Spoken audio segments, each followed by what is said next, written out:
Hey there, and welcome back to another Path of Exile 2 0.3 prep video. Right now we'll be looking at Whirling Slash and my expectations and recommendations. So, first of all, very important, you should never go into a league having a fixed concrete plan on what build you're going to make. GG, especially for early access, GGG has shown in 0.2 that they are more than willing to nerf stuff literally the minute of drop. So one of the best examples was Deepest Tower, was nerfed on release of 0.2. Despite it being, I could even pull up 1 second, I might still have this. But overall, it's just to say, what I'll be talking about right now, while it might still be relevant when 0.3 launches, I don't want people to fully commit to it without really taking a moment to evaluate it once the patch drops. So hold on. I committed myself to getting a picture of Deepest Tower. I thought it was in the press kit, but maybe not, because I had the press kit open.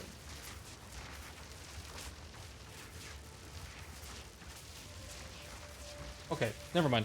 Anyway. Oh wait, you know what? In the...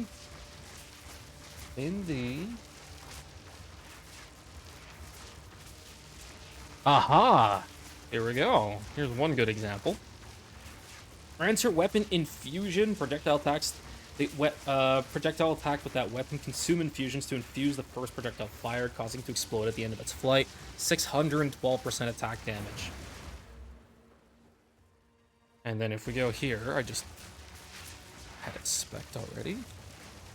Rancer weapon infusion, non-melee projectile attacks with that weapon consume infusions to infuse the projectiles fired, causing them to explode at the end of their flight.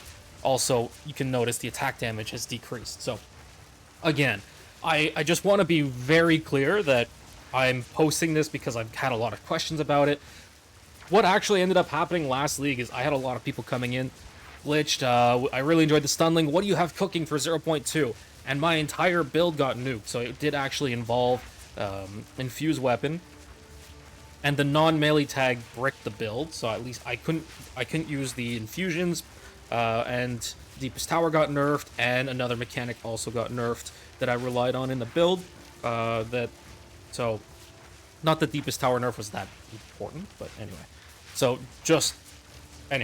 So, if you played Whirling Slash, and you enjoyed it, and you're interested in playing it in 0.3, as I am, because it's easy.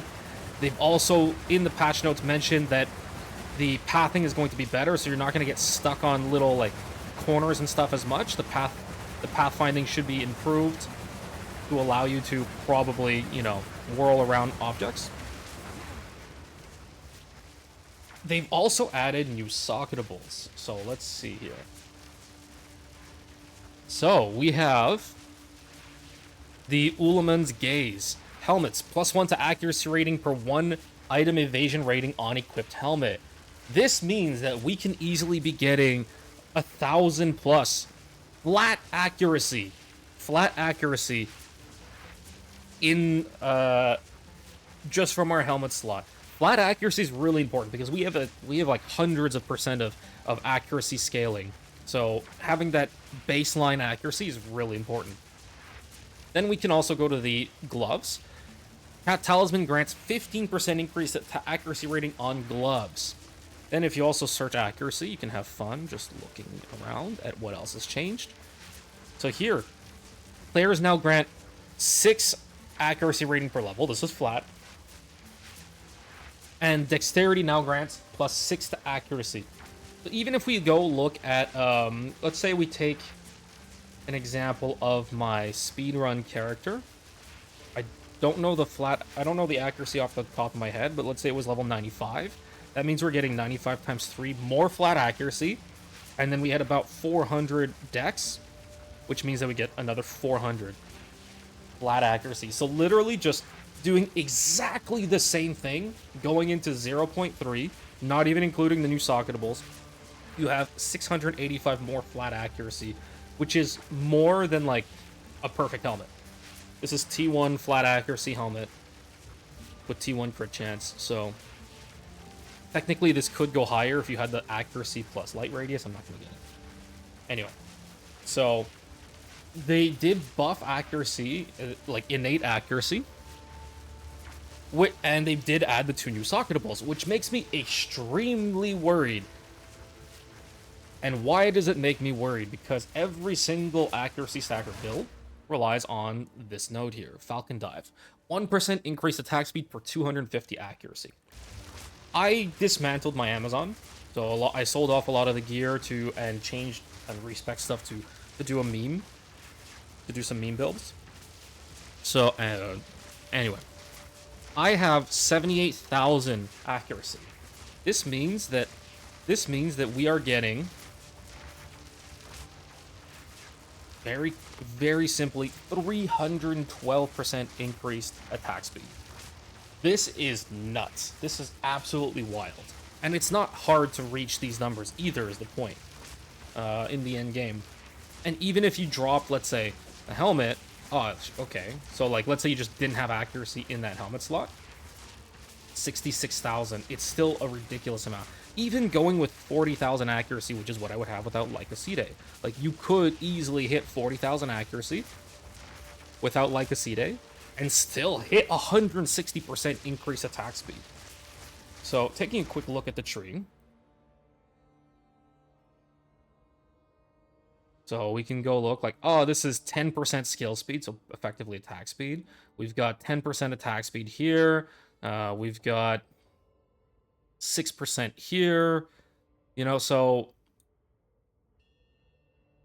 a lot of these do have accuracy rating involved as well. Anyway, here's some skill speed, attack speed. So like we're talking about 5 to 10%, maybe 15% on some nodes. And then we get 312% from one node here. Even the small nodes around do give quite a bit. Let's also compare this to another stacker value, which is Falcon Technique. 1% increase attack speed per 25 dex.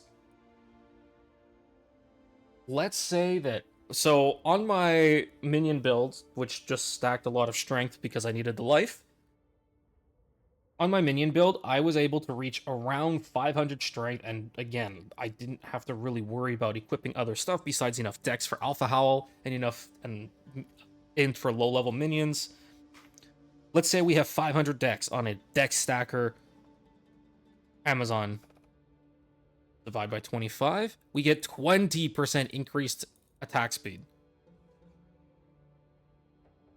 This is why Falcon Dive is mathematically overtuned.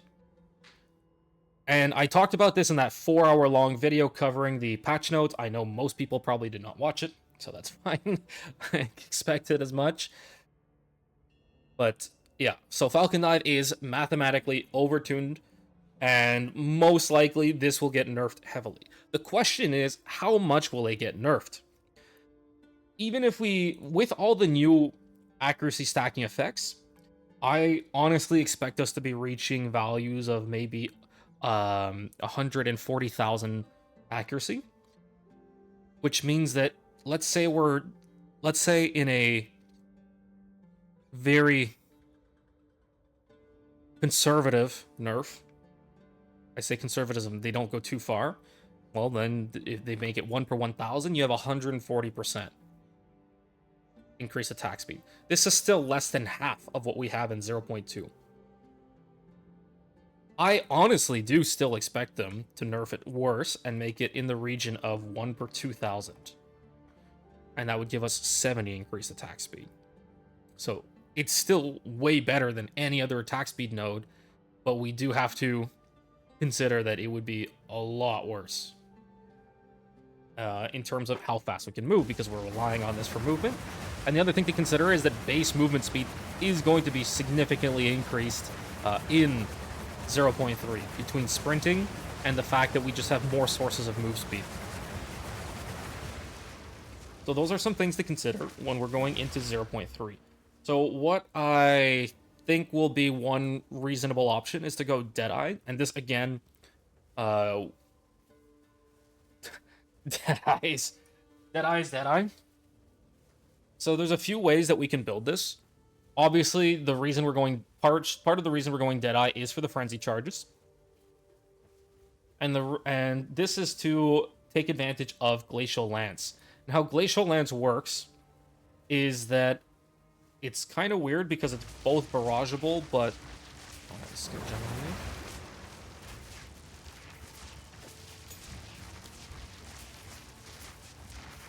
so Glacial Lance, basically think of it like Wind Serpent Fury, but it's harder to set up. The thing is, they nerfed Wind Serpent Fury, hence why we're going Glacial Lance. So you use your Barrage, you get your Frenzy Charges, you use Barrage. You get one more Frenzy Charge to activate Glacial Lance, and then you proc Glacial Lance. It's a lot worse than Wind Serpent Fury, but Wind Serpent Fury also got nerfed. It might still be easier to set up Wind Serpent Fury instead of having to worry about Barrage. But anyway, we have Glacial Lance as one option. And this is what we're focusing around with the Deadeye.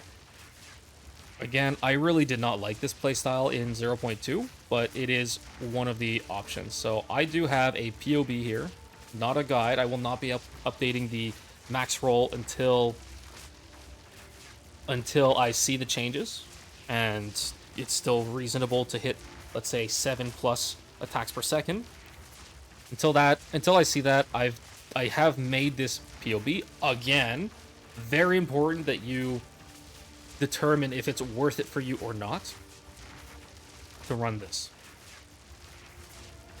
So, and one of the other things in the POB is that I also put some evasion nodes. I'm expecting some of these nodes to have deflect, or, you know, use that knowledge that these are supposed to be deflect nodes. So you pick some deflect nodes, evasion deflect nodes up. You work on your deflect more. The other downside to this is that barrage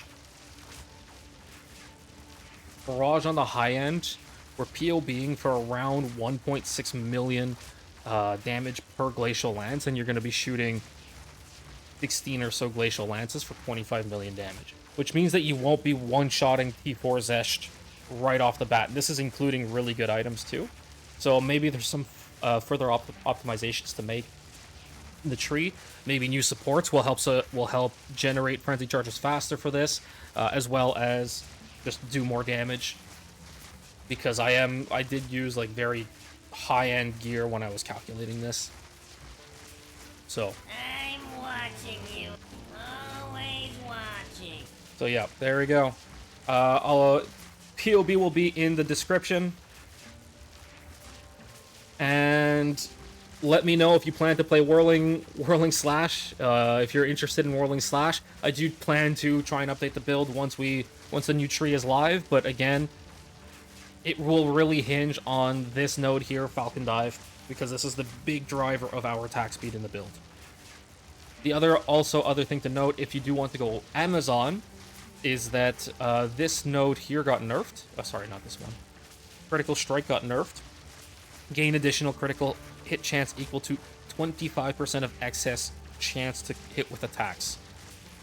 I don't know how much this is going to impact you. So we do have more accuracy in general. So I think it'll just end up offsetting the nerf. And overall feel the same if you go Amazon. It's more the question of what's your bossing looking like on Amazon. Some variants that you can also look at with Deadeye is that if you do not end up needing the frenzy charges, first of all, you can drop a lot of the frenzy charge nodes and pathing in the tree. The called shots and eagle eyes nodes are going to be really strong as well. So if you can proc them with spear, they're going to have auto marking capability, which will allow you to just auto mark enemies around you. So imagine you're just going around and everything just auto frenzy charge. You don't need any cast on crit or anything. And then it will also provide you critical weakness. Now they did nerf it because I did talk about this in my build video, my expected builds video. They did nerf this today. So originally it was meant to be 20 stacks of critical weakness when you consume a mark on them. Now it's 10 stacks of critical. It's still very strong, which is, you know, part of the goal of using Deadeye is if these nodes do pair well with Whirling Slash, you do have access to those as well. Another thing about Glacial Lance is that would have to probably give up the Tailwind, but you could also get Point Blank. Projectiles deal 20% more hit damage to targets in the first 3.5 meters. You could also grab this as well for 2 points as one option. So there you have it. One other note, you probably, if you had been paying attention on my skill bar, I know probably doesn't make much sense because I have stuff like Blind Spectre on there and Perfect Strike, but the way that we activate now, and this will actually be a buff, and it's something that I didn't even think about in 0.2 because everyone was so focused on snapshotting Whirling Slash and just using 2 Whirling Slashes. You cannot use 2 of the same skill gem in 0.3, at least not socketed skill gems. Like, let's say, I don't know, if you had 2 raised shields, then, well, yeah, you can have, and this comes from the shield, and you'll have 2. So how this works now is that we're going to be using Whirlwind Lance to set up our snapshotted Whirlwind. So you throw it at your own feet. Same thing where we have all the AoE nodes on it. And now we will cast a mark, consume it, get a frenzy charge, if I can. There we go. And now we can generate an even wider Whirlwind, a stage 4 Whirlwind. So one of the things about Whirlwind Slash is that it does allow you to get one more stage. So normally it's a 3-stage with Whirling Slash. Now we can get a 4-stage Whirlwind. And so you can see that the AoE has gone up a little bit from before when I was in Hideout. So this way we're able to actually generate an even larger AoE. I don't know why I didn't think about it, why nobody ever mentioned it to me, but anyway, now we're going to be setting up with Whirlwind Slash. And we can set it up in an almost identical way. I have this on set 2 for AoE, and then we can just get one frenzy charge, increase the AoE, and then just keep whirling around for your mapping. Obviously, 3-stage is still very good, which means that if you don't want to bother with casting one frenzy charge, or obtaining one frenzy charge and opening up your Whirlwind just a little bit more, you can still do so. But for those that are interested, now you can generate an even larger Whirlwind. So there you have it. I think that more or less covers the changes. If you have any recommendations to the treat, again, this does not take into consideration new notables, changes of notables, nerfs, or anything, but I do believe that Whirling Slash will still remain as a build in 0.3, just that it'll probably move a bit slower than what we're used to. So let me know down in the comments if you have any other questions or suggestions, and I will see you on the next video.